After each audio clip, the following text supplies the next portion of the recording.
Hey yo, para pendengar semuanya, selamat datang di channel Novel Audio.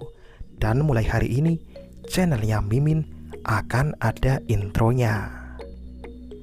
Tapi buat kalian yang pengen langsung ke kelanjutan ceritanya, bisa di skip aja di menit nanti Mimin tulis di menit berapa kalau mau langsung skip ke kelanjutan ceritanya.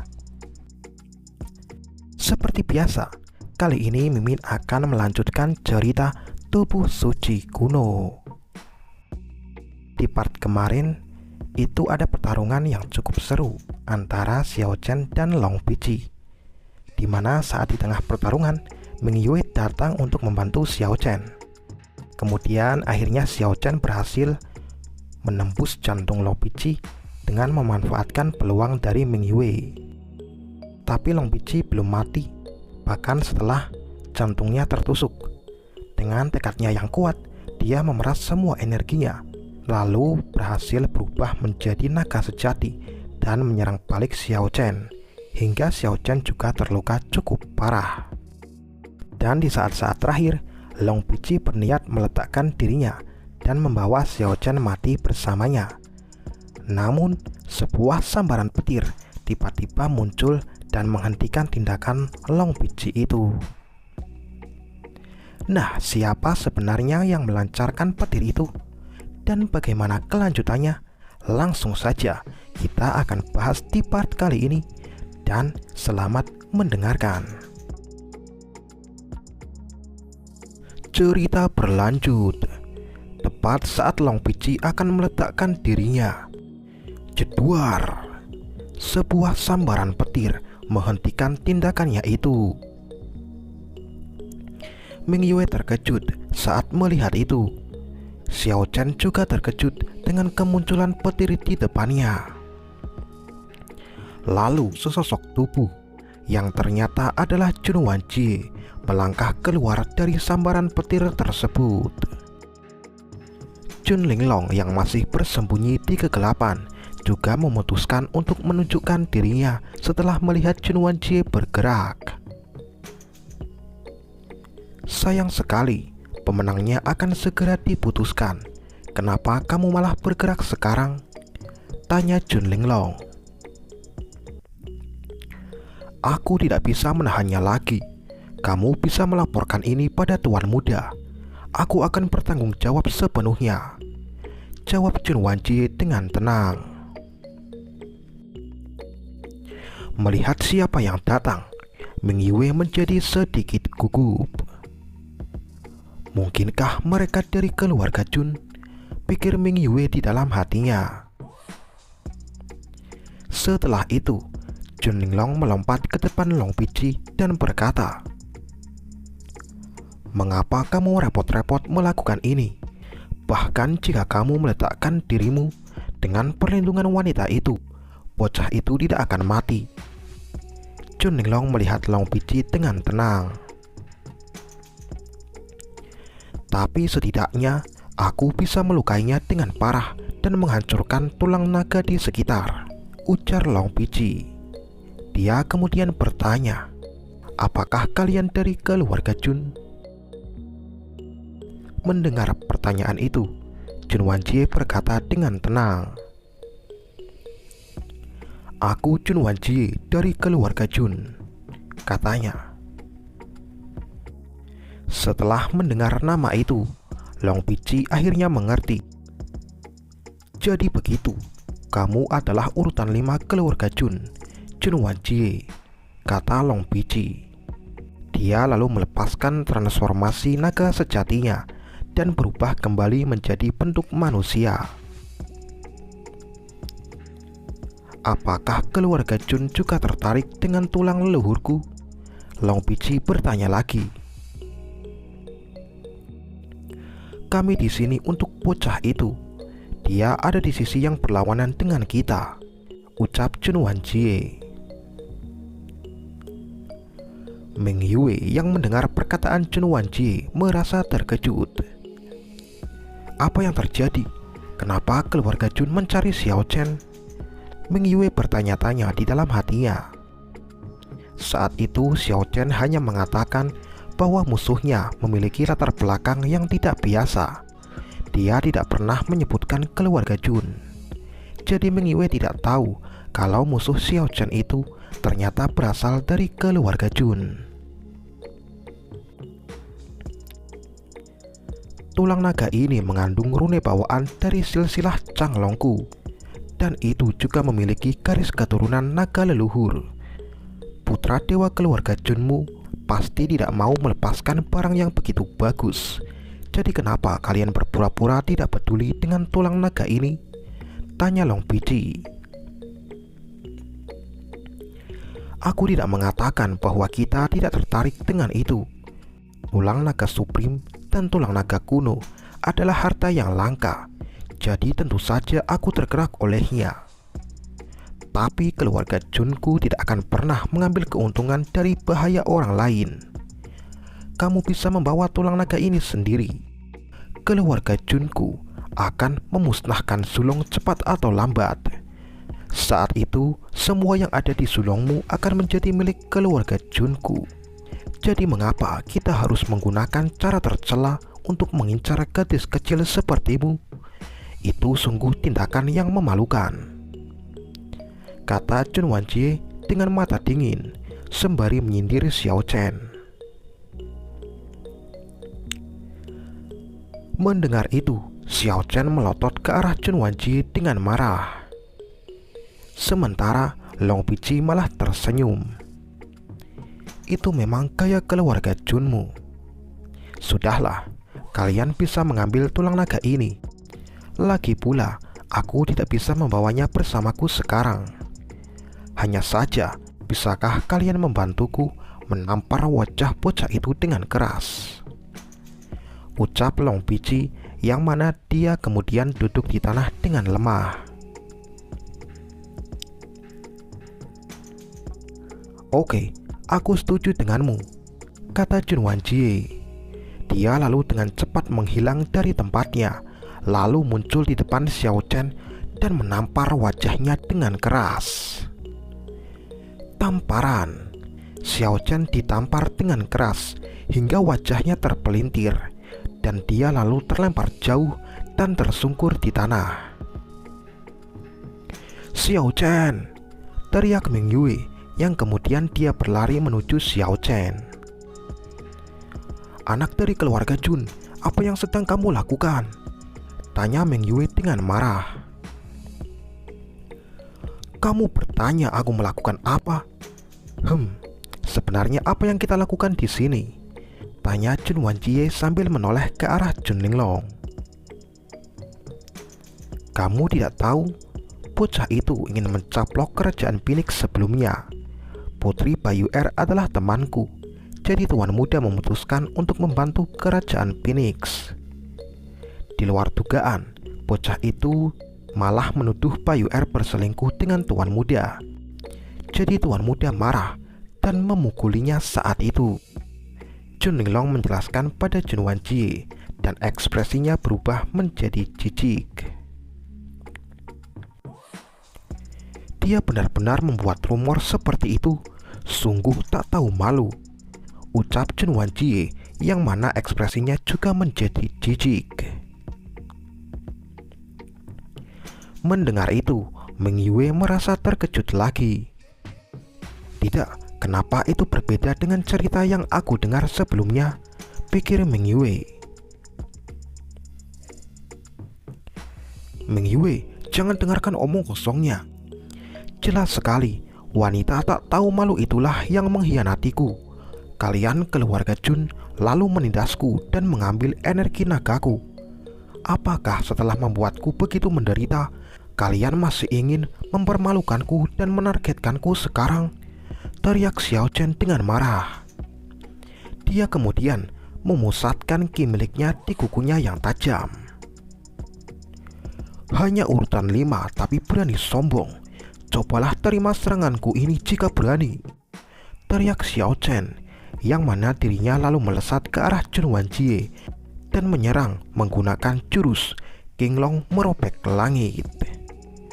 Dalam sekejap, cakar Xiao Chen muncul di depan Chun Wanjie. Melihat itu, Chun Wan-jie hanya tersenyum dingin. Dia lalu mengeluarkan teknik 8 guntur terlarang, pembunuh guntur surgawi. Dengan sangat cepat, Chun Wan-jie dikelilingi oleh guntur. Lalu guntur itu menyambar Xiao Chen. Jedwar! Ah! Xiao Chen berteriak kesakitan. Melihat itu, Meng Yue menjadi sangat khawatir. Tidak, jika terus seperti ini, Xiao Chen pasti tidak akan bisa mengatasi seorang ahli seperti urutan keluarga Chun. Aku harus membantunya, atau dia mungkin akan mati di sini, pikir Meng Yue. Kemudian, aliran kekuatan sihir keluar dari telapak tangan Meng Yue dan dia berteriak, "Pergilah!" Dalam sekejap, puluhan serangan telapak tangan menyerang Chun Wan-jie. Apa? Jurus dari dinasti Dewa Panwu? Menarik. Chun Wan-jie merasa antusias saat melihat serangan itu. Dia juga mengeluarkan ki petirnya di telapak tangannya. Itu adalah jurus 8 telapak tangan petir yang mengejutkan. Dengan sangat cepat, puluhan sambaran petir juga keluar dari telapak tangan Chun Wan-jie dan mematahkan semua serangan Meng Yue. Meng Yue kemudian memanfaatkan kesempatan itu untuk mendekati Xiao Chen dan bersiap membawanya pergi dari tempat ini. Tetapi Chun Linglong tidak membiarkan itu terjadi. Dia muncul di depan Meng Yue dan mengangkat tangannya. "Bukankah sudah dibilang kami di sini untuk bocah ini? Kau tidak boleh membawanya pergi," kata Chun Linglong, yang mana dia lalu langsung menyerang Meng Yue dengan telapak tangannya. Ki kuning emas melonjak dari telapak tangan Chun Linglong dan melesat ke arah Meng Yue. Cerita lalu mundur ke beberapa bulan sebelum Chun Xiao dan yang lainnya datang ke harta rahasia Yuan Tian Supreme. Saat itu di istana Kaisar Surgawi keluarga Chun, Chun Xiao, Chun Linglong, dan Bayu Er sedang mengadakan sebuah pertemuan. "Baiklah, kelas telah dimulai. Para siswa silahkan duduk dengan tenang," perintah Chun Xiao, yang mana dirinya sedang berakting menjadi seorang guru profesional. Chun Linglong dan Bayu Er tidak bisa berkata-kata setelah melihat itu. Chun Xiao lalu melanjutkan aktingnya. Topik yang akan kita bahas hari ini sangat penting bagi kalian semua, para kultivator wanita. Siswa, tahukah kalian bahwa ada penyakit yang khusus ditujukan untuk kultivator wanita? Tanya Chun Xiao. "Penyakit seperti apa?" Bayu Er balik bertanya. Chun Xiao kemudian menjelaskan. "Penyakit itu disebut otak cinta. Tidak peduli betapa mulianya statusmu atau seberapa tingginya tingkat kultivasimu, jika kamu terkena penyakit ini, hidupmu sudah benar-benar berakhir," ujar Chun Xiao sambil membuat pose menakut-nakuti Bayu Er dan Chun Linglong. "Apakah itu benar-benar menakutkan?" tanya Bayu Er lagi. "Tentu saja itu benar. Jika kau terkena penyakit otak cinta ini, hanya akan ada satu orang di matamu. Tidak peduli seberapa buruknya dia, kau akan selalu memaafkannya dan memberikan semua barang-barangmu padanya.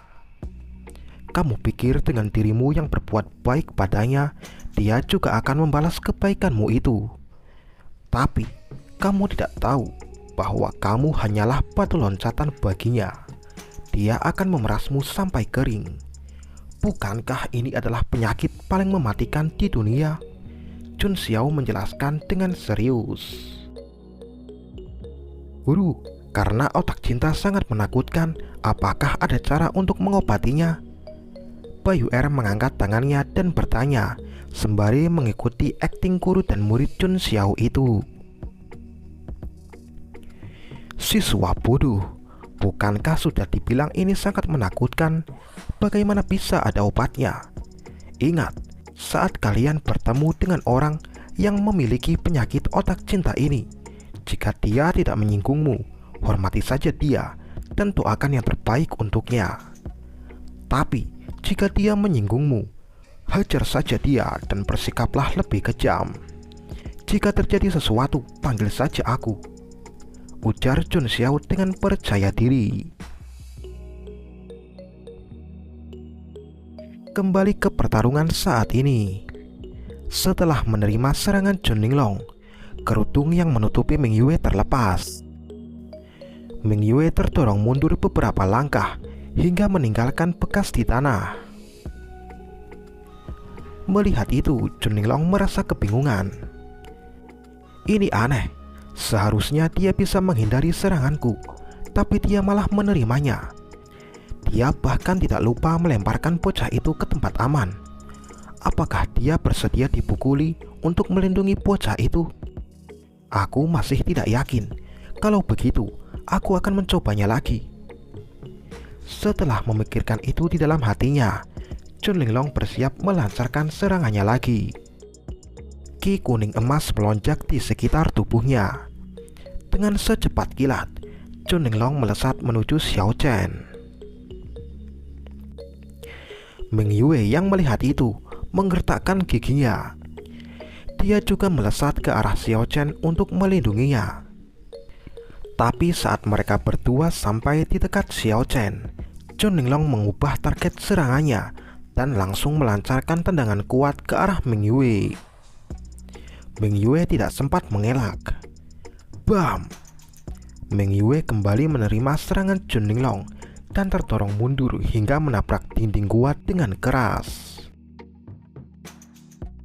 Dia bahkan tidak menyadari tipuan sederhanaku. Sepertinya pikirannya memang berada dalam kekacauan, pikir Jun Linglong. Sebenarnya ada orang yang jatuh cinta pada anak ini. Apakah matamu baik-baik saja?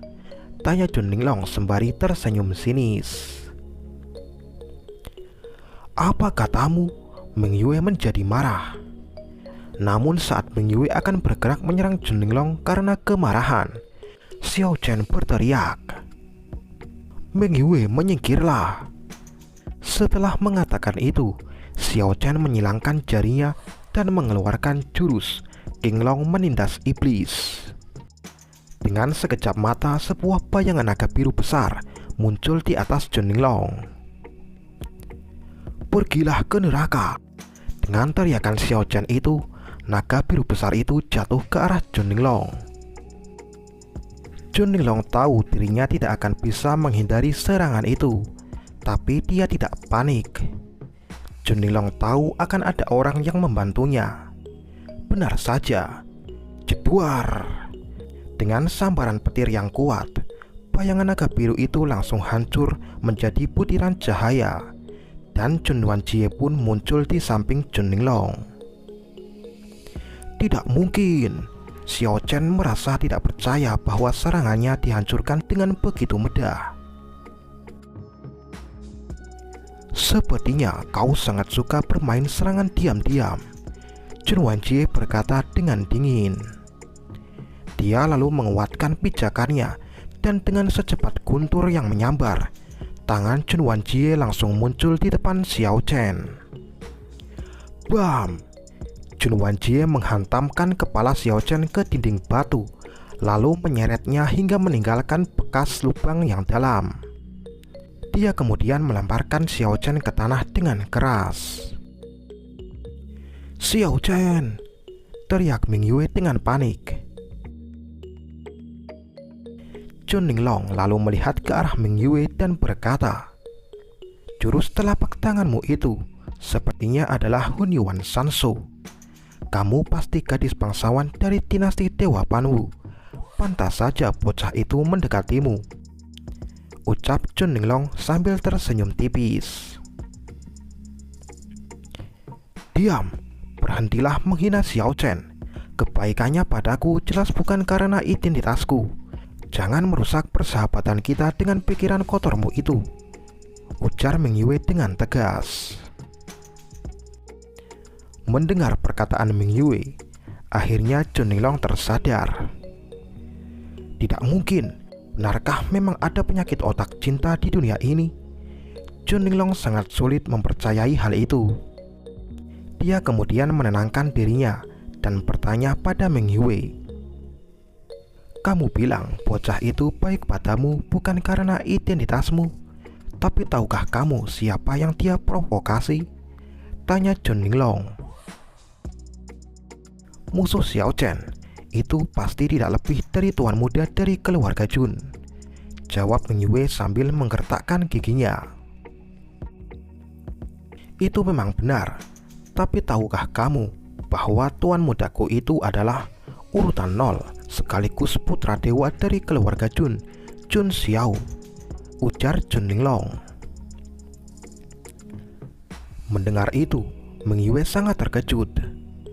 Di mata para jenius muda, Jun Xiao adalah seorang monster yang tidak boleh diprovokasi. Jadi Ming Yue sangat terkejut setelah mengetahui bahwa musuh Xiao Chen itu adalah Jun Xiao. Chun Linglong lalu berkata lagi, dia hanyalah pangeran dari kerajaan naga.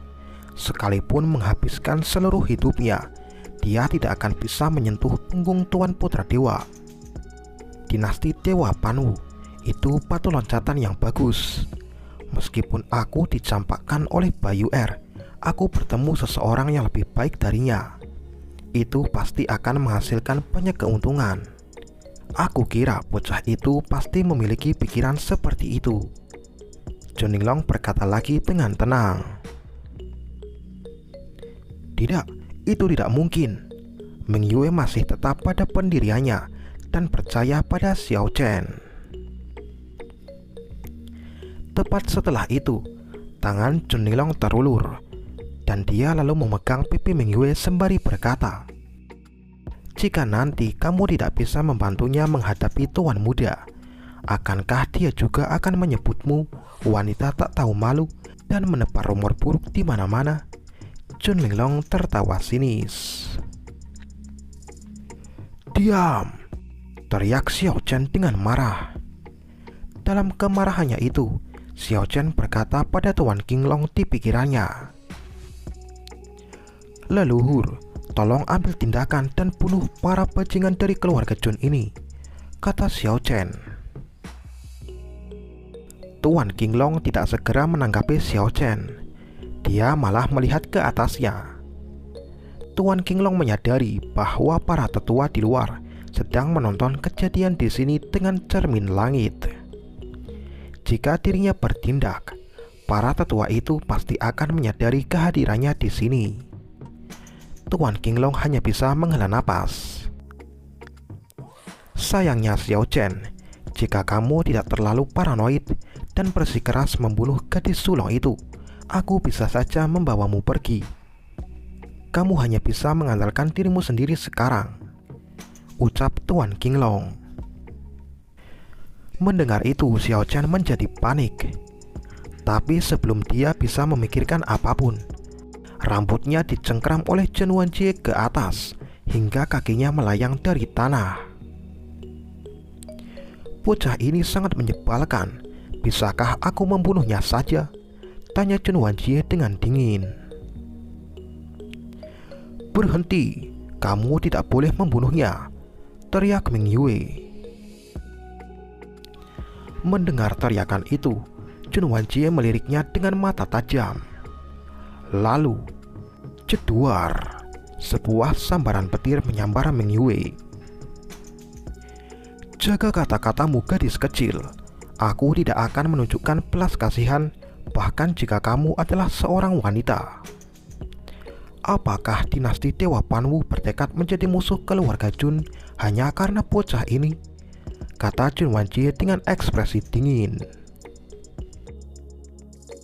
Ming Yue menggertakkan giginya setelah mendengar itu. Tidak, apa yang harus aku lakukan? Bahkan ayahku tidak akan berani menjadi musuh keluarga Jun. Sial, aku harus menyelamatkan Xiao Chen apapun yang terjadi. Ming Yue berpikir dengan keras. Saat dia sedang berpikir, Chun Linglong tiba-tiba teringat sesuatu. Itu benar, jika tuan muda ingin membangkitkan visi kedua dari tubuh suci kuno, sepertinya dia harus pergi ke dinasti Dewa Panwu, pikir Chun Linglong sambil mengelus dagunya. Kemudian sebuah ide cemerlang melintas di pikirannya. Ayo tuan muda Wan Jie, jangan marah. Ini hanyalah dendam pribadi tuan muda. Itu tidak ada hubungannya dengan dinasti Dewa Panwu, ucap Chun Linglong tiba-tiba sembari tersenyum ke arah Chun Wan Jie. Chun Wan Jie merasa keheranan dengan tingkah laku Chun Linglong yang tiba-tiba itu. Chun Linglong lalu melanjutkan, bocah ini, kita memang harus membunuhnya. Lagi pula dia terlalu sering memprovokasi tuan muda. Tapi, apakah kamu benar-benar ingin melindunginya? Chun Linglong melihat Meng Yue dan bertanya padanya. Apa yang harus aku lakukan untuk membiarkan Xiao Chen pergi? Tanya Meng Yue. Itu tergantung apakah kamu, putri bangsawan dari dinasti Dewa Panwu, bersedia merendahkan dirimu, ujar Chun Linglong. Mendengar itu, Meng Yue menggertakkan giginya dengan keras. Meng Yue, cepat lari, jangan dengarkan dia, ucap Xiao Chen dengan suara keras. Namun sesaat kemudian, berisik, kata Chun Wan Jie dingin. Lalu, jeduar. Xiao Chen berteriak kesakitan. Sebuah sambaran petir keluar dari tangan Chun Wan Jie, dan itu mengenai wajah Xiao Chen hingga dia menjadi hangus hitam. Setelah itu Xiao Chen pingsan dan terjatuh ke tanah. Melihat itu, Meng Yue menjadi semakin panik. Jika terus seperti ini, kita berdua tidak akan bisa pergi dari sini, pikir Meng Yue. Kemudian dia berkata dengan tegas, katakan padaku, apa yang sebenarnya kamu inginkan dariku? Meng Yue mengepalkan tangannya dengan keras saat mengatakan itu. Melihat Meng Yue sudah menyerah, Chun Linglong sangat gembira. Dia lalu mengeluarkan sebuah bola kristal dan menyerahkannya pada Chun Wan Jie. Itu adalah manik-manik perekam video. Tuan muda Wan Jie, tolong bantu aku dengan ini, kata Chun Linglong sembari tersenyum gembira. Lalu dia berkata pada Meng Yue, jangan khawatir, kami tidak ingin apapun darimu. Aku hanya butuh kerjasamamu untuk sesuatu, ujar Chun Linglong. Mendengar itu, Meng Yue menjadi kebingungan. Dengan sangat cepat, Chun Linglong mengangkat Meng Yue dan membaringkannya di pangkuan dengan posisi telungkup. Kemudian dengan tenang, Chun Linglong mengangkat tangannya dan tampar. Sebuah tamparan keras mendarat di bokong Meng Yue. Tunggu, apa yang kamu lakukan? Meng Yue tertegun, pikirannya menjadi kosong untuk sesaat. Tampar, tampar, tampar. Chun Linglong tidak peduli dan terus menampar pantat Meng Yue. Hentikan, hentikan, tolong jangan memukulku lagi. Meng Yue hampir menangis dan pipinya memerah. Adegan itu terus berlanjut selama beberapa waktu, dan Chun Wan Jie merekam semuanya dengan manik-manik perekam. Sepertinya aku tidak bisa menyinggung perasaannya di masa depan, pikir Chun Wan Jie, yang mana dirinya meneteskan keringat dingin di tubuhnya setelah melihat semua itu. Sementara itu di dunia luar, para tetua dari berbagai kekuatan juga menonton semua adegan itu dengan pipi memerah. Jangan terlalu dipikirkan, mereka hanya sedang bersenang-senang, komentar tetua keluarga Chun sembari mengelus janggutnya. Beberapa waktu pun berlalu. Di suatu pegunungan, Xiao Chen yang telah dibawa keluar dari harta rahasia Yuandian Supreme terbangun dari pingsannya. Dia merasa panik untuk sesaat, tapi saat dirinya menyadari bahwa di sekitarnya adalah pegunungan, Xiao Chen menjadi kebingungan. Di mana ini? Seingatku aku diserang oleh pria bernama Chen Wanjie itu, gumam Xiao Chen di dalam hatinya setelah dirinya ingat kejadian sebelumnya. Pada saat dia sedang berpikir seperti itu, sebuah langkah kaki datang mendekat. "Xiao Chen, apakah kamu sudah bangun?" kata orang yang mendekat itu, yang tidak lain adalah Meng Yue. "Meng Yue, jadi kamulah yang membawaku keluar dari tempat itu," ucap Xiao Chen sambil menggaruk bagian belakang kepalanya. Xiao Chen hanya bisa tersenyum pahit setelah mengetahui fakta bahwa dirinya bahkan tidak bisa mengalahkan Chen Wanjie, apalagi bermimpi mengalahkan Chun Xiao. Jika saja aku tidak mengambil tindakan terhadap wanita dari sulung itu, tapi langsung pergi setelah mengambil tulang naganya, mungkin aku tidak akan berakhir seperti ini. Tapi sudah terlambat untuk menyesal sekarang, pikir Xiao Chen dalam hati. "Ngomong-ngomong Meng Yue, anak-anak dari keluarga Chun itu, apakah mereka mempersulitmu?" tanya Xiao Chen. Meng Yue tidak tahu harus berkata apa untuk sesaat. Dia ingat ekspresi Chun Linglong yang tersenyum licik padanya saat itu. Saat itu, Chun Linglong mengatakan akan memutar video dirinya yang berulang kali ditampar pantatnya itu di pusat kota dinasti Dewa Panwu jika dia tidak melakukan apa yang Chun Linglong perintahkan padanya. Mengingat itu, Meng Yue hanya bisa berdehem dan berkata pada Xiao Chen, "Tentu saja tidak.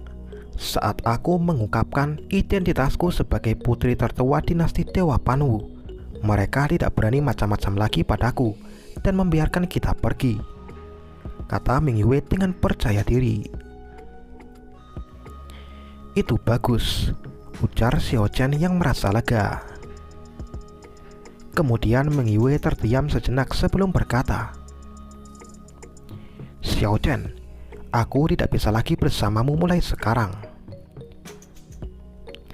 Mendengar itu, Xiao Chen sepertinya tidak terkejut. "Apakah pelindungmu datang untuk membawamu kembali?" tanya Xiao Chen. "Dia sudah ada di sini. Kalau tidak, kita tidak akan berada di sini sekarang, tapi di tangan para tetua dari Sulong. Juga, sebentar lagi dinasti Dewa Panwu akan mengadakan kompetisi dan memilih suami untuk putri tertua," ujar Meng Yue dengan tenang.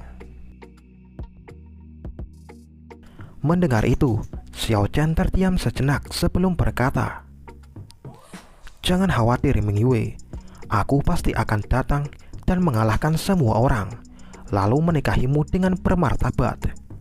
Aku berjanji padamu," ucap Xiao Chen dengan nada yang tegas. Cerita lalu berpindah ke singa berkepala 9 yang sedang melihat sesuatu dengan ekspresi aneh. "Kataku, putra dewa keluarga Chun yang terhormat telah memungut perang acak sejak masuk ke alam rahasia ini. Apakah ini masuk akal?" ucap singa itu pada Chun Xiao. "Singa besar, kamu tidak mengerti. Ini semua bernilai uang. Hanya orang bodoh yang tidak mau memiliki lebih banyak uang," kata Chun Xiao bersemangat sambil memperlihatkan sebuah botol yang berkilau. Singa besar itu tidak bisa berkata-kata setelah melihat tingkah laku Chun Xiao.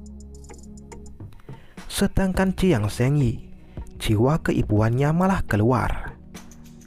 "Anak-anak memang suka mengoleksi barang-barang," ujarnya dengan tersenyum sambil mengutak-atik rambut dari singa besar yang sedang berbaring di sampingnya. Singa besar itu hanya bisa pasrah melihat rambutnya berulang kali dimainkan oleh Jiang Zhengyi. Setelah beberapa saat, suara langkah kaki terdengar mendekati mereka. "Tuan muda," ucap orang yang mendekat itu. "Oh, kalian sudah kembali," kata Chun Xiao sambil tersenyum dan menoleh ke arah orang yang datang itu. Tapi segera dia sedikit mengerutkan keningnya setelah melihat bahwa Chun Linglong dan Chun Wanjie membawa orang lain bersamanya. Setelah melihat siapa orang tambahan itu, Chun Xiao hanya bisa menghela napas. Lalu dia bertanya, "Apa yang terjadi? Kenapa kalian membawa orang ini kembali?" Mendengar pertanyaan Chun Xiao itu, Chun Linglong dan Chun Wanjie bergantian menjelaskan apa yang sebenarnya terjadi saat itu. Setelah selesai menjelaskan, Chun Xiao berkata, 4 tulang naga kuno dan 1 tulang naga leluhur supreme. Ini memang harta yang sangat bagus, komentar Chun Xiao setelah melihat barang di dalam tas penyimpanan yang diserahkan oleh Chun Wanjie. Sebagai informasi, tas penyimpanan itu disebut Mustard Bag atau tas mustard, yang mana konon katanya itu bisa menyimpan barang sebesar Gunung Sumeru. Peluang ini seperti yang diharapkan dari protagonis pria yang memutuskan pertunangannya.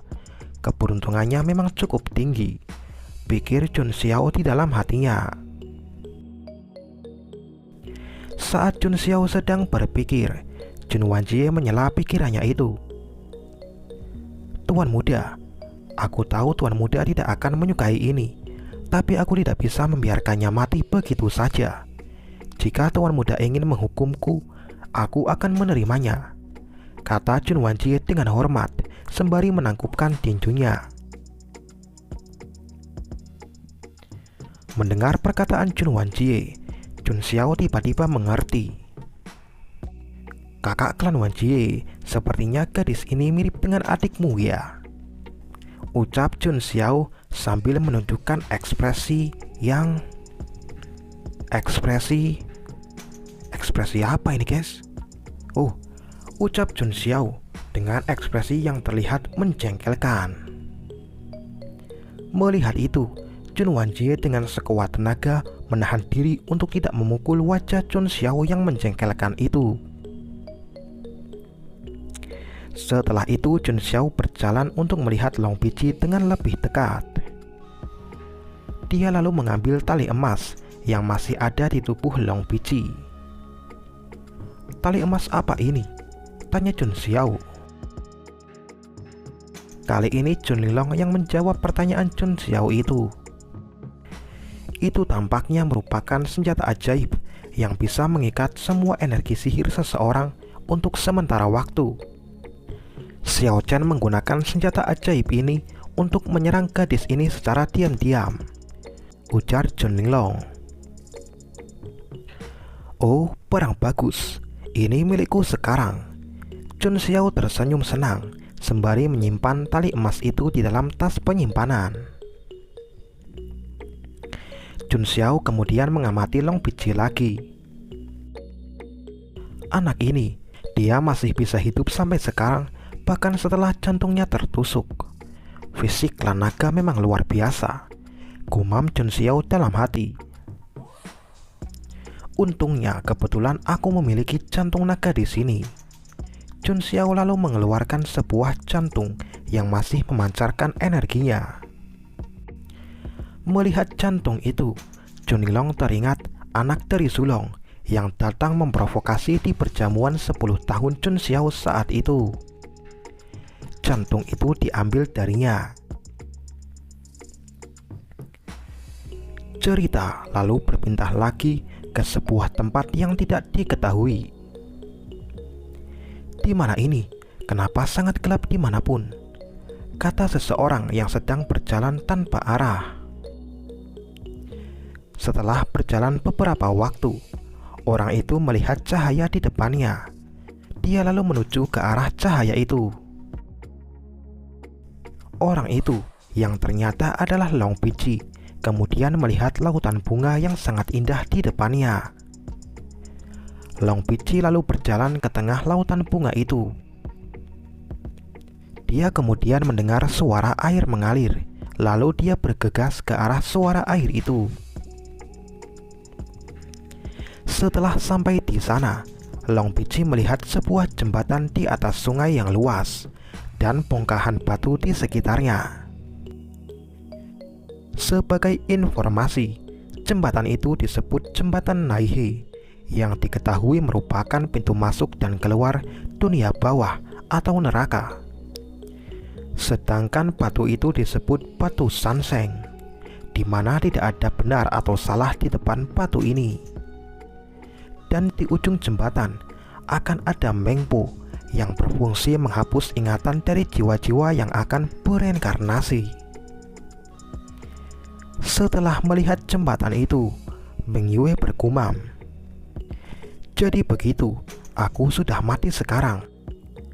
Long Pici berdiri diam di tengah lautan bunga. Ngomong-ngomong, pemandangan di sini sangat indah. Sayang sekali aku tidak membawa batu perekam. Sial, apa yang aku pikirkan? Tapi itu memang tidak buruk. Aku bisa melihat pemandangan yang begitu indah sebelum bereinkarnasi. Long Pici berjalan ke arah jembatan itu sembari bergumam pada dirinya sendiri. Aku harap aku tidak menjadi bodoh setelah ingatanku dihapus. Saat Long Pici sedang memikirkan itu, sebuah sosok melesat ke arahnya dengan cepat. Long Pici terkejut dan tidak sempat menghindar. Bam! Sosok itu menendang Long Pici hingga dia keluar dari jembatan itu dan kembali ke lautan bunga. Ini tidak benar. Kenapa aku harus dipukuli saat aku akan bereinkarnasi? Long Pici merasa kebingungan sembari memegangi pipinya yang terkena tendangan tadi. Lalu Long Pici mendengar sebuah suara. "Siapa yang mengizinkanmu melewati jembatan ini? Kamu belum layak. Dasar anak nakal, aku tidak menyangka kau akan berada di sini," kata sosok yang menyerang tadi, yang ternyata adalah jiwa dari Long Haotian. "Itu kamu, Long Haotian. Tunggu, bertemu denganmu di sini, itu artinya aku memang benar-benar sudah mati," ucap Long Pici sambil merenung. Saat dia sedang merenung itulah, Long Haotian mengangkat tangannya dan menjentikkan jarinya ke dahi Long Pici dengan kuat. Aduh, Long Pici berguling-guling di tanah karena kesakitan. "Sial, apa yang kamu lakukan, bocah gila?" Long Pici berteriak sambil memegangi dahinya. "Bodoh, apakah kamu tidak melihat perbedaan antara kamu dan aku?" kata Long Haotian. Mendengar itu, Long Pici berhenti berteriak dan duduk dengan kebingungan. Long Haotian lalu melanjutkan, "Belum waktunya untuk kamu melewati jembatan ini. Sekarang kembalilah. Kembalilah dan jangan lupakan apa yang ingin kamu lakukan," kata Long Haotian sambil menyeringai. Sosoknya perlahan menjauh dari pandangan Long Pici. "Tunggu, apa yang kamu bicarakan? Berhenti, kembalilah, jelaskan padaku. Kembali." Long Pici terbangun dari pingsannya. "Pici, kamu akhirnya bangun," ucap tetua dari sulung dengan nada khawatir sembari memegangi tangan Long Pici. "Tetua," gumam Long Pici dengan suara lirih. Syukurlah, tetua itu merasa lega setelah melihat Long Pici akhirnya sadar kembali. Setelah itu, dia melihat dua orang yang berdiri di depannya dan berkata, "Kali ini kelancang Longku berutang budi pada keluarga Jun. Aku pasti akan membayarnya kembali secara penuh di masa depan," ujar tetua itu. Siapa yang peduli dengan hutang budi kalian para kadal bodoh?" kata tetua dari keluarga Jun dengan sinis. Apa katamu? Tetua itu menjadi marah. Tetapi sesaat kemudian, dia hanya bisa menghela napas panjang. Tidak peduli apa, hutang tetaplah hutang. Kami, klan Changlong, tidak pernah membalas kebaikan dengan permusuhan, ucap tetua dari sulung itu sambil membantu Long Pici berdiri. Apakah keluarga Jun yang menyelamatkanku? Tanya Long Pici. Itu mereka, jawab tetua dari sulung sambil menggertakkan giginya. Mendengar konfirmasi tetuanya, Long Pici terdiam.